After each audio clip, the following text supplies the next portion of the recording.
Well, hello and welcome back. My name is Holiday Doc. Thank you for tuning in. And obviously, the big topic of the day, DLC content, new weapons, new maps. Is it worth it? What's it like? Now, right now, I'm using the PeaceKeeper. That's what everybody's going to want to see. And everybody wants a judgment on how the DLC is, how the new weapon is. So many questions, comments, and concerns around this stuff. There's so much to cover. And I know a lot of people are going to be doing the exact same thing, but I figure, you know what? I drop a double swarm. We might as well upload it. Let's talk about it. Let's get my opinion out there. Because we all know opinions are like assholes. Everybody's got one. Okay? So, first thing I want to briefly touch on is the question, will content, DLC content, and DLC weapon be allowed for competitive play? This is a very good question. And from the looks of it, from the relationship that Sundance and Treyarch and Mr. David Vonderhaar have, I truly see, I see the addition of DLC content for our competitive community. I really do. Maybe not the snow map or the ski hill, whatever it's called. I apologize, I don't know the exact name of the map, but it's, the big ski hill. I don't see that one being competitively viable. But the rest of these maps are fantastic. I haven't seen any sort of issues with them. Pretty symmetrical, that's what we need.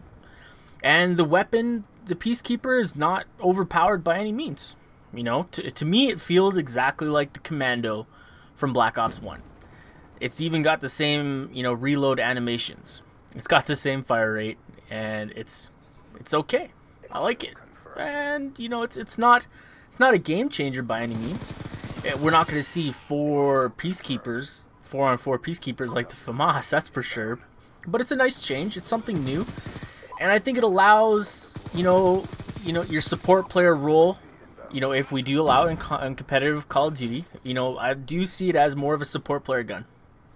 Not your AR. You're not going to have AR anchors running this gun. It's not that good from range. But I definitely see the mobility helping out and the stopping power behind it, just being able to make it a very versatile weapon. So, hopefully that answers some quick questions there. Briefly, moving on. I don't know why I say briefly. Just one of those fall backwards, I guess. Brain fart. It is 5 a.m. in the morning. I have been streaming all night long, and I'm gonna try out the scheduled uploader, see if it actually works. I know it's kind of scary thinking that you upload a video, it just stays in probationary lockdown forever. But yeah, we'll give it a shot. Map design, can't say enough good things. The color, we've always had that issue with Treyarch games not being as colorful and vibrant compared to Infinity War games. They've really changed that. This map right here is okay. It's not the most colorful one, but the skate park is beautiful. It's a lot of fun. It looks crazy good, and it's just a complete change of pace from what we're used to seeing, and I really enjoy it. The only thing I noticed so far is, we played Mosh Pit, and we ended up, obviously this isn't competitive related, but for demolition, there's some spawn traps that were a little crazy. Hopefully they'll fix those right away. Not to mention the A-bomb side is damn near impenetrable.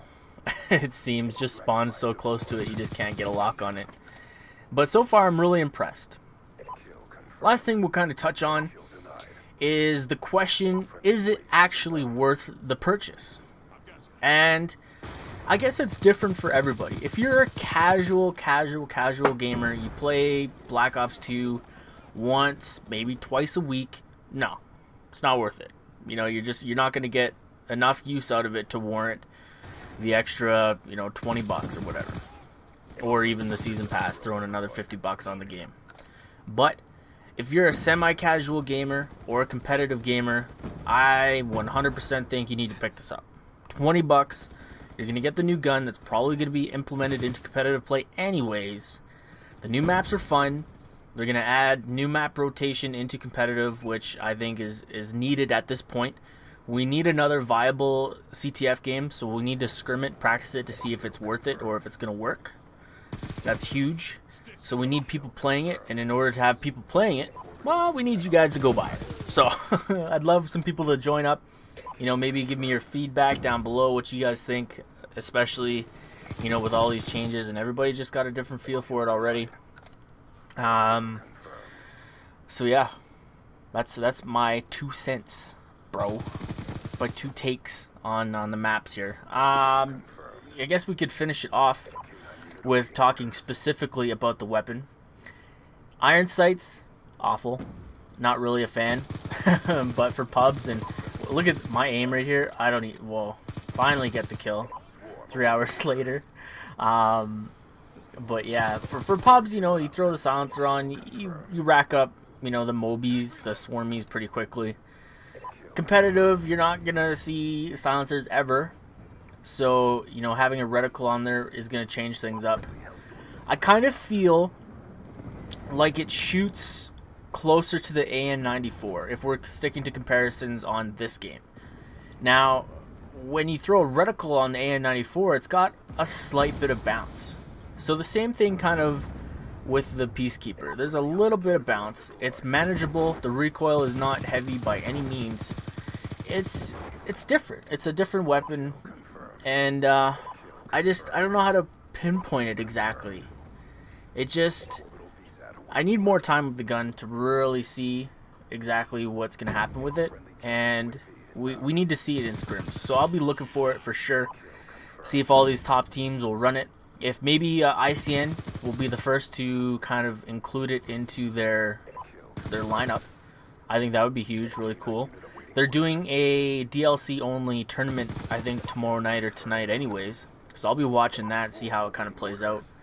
They're going to be talking, you know, different game types and different stuff on these new maps too. So I really appreciate what ICN does and Ego over there, because he's an innovator.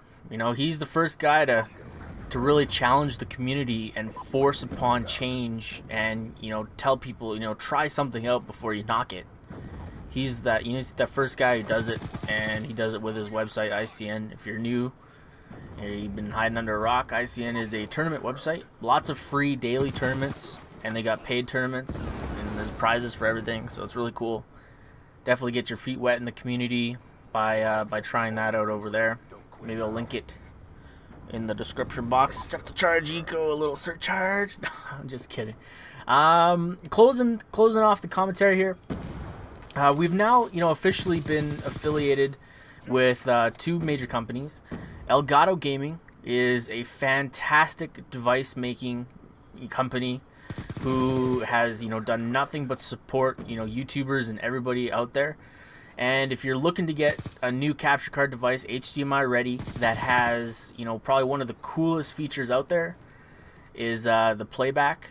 You know, you can just rewind, pause, you know, DVR style. You know, check it out. You can use the 10% off code, which is, what is it? New Breed, all caps, all one word. I'll link that in the bottom below as well. So you guys can check that out. Thanks for tuning in today. Hopefully I've enlightened you and you've taken something away. Anyways, see you later.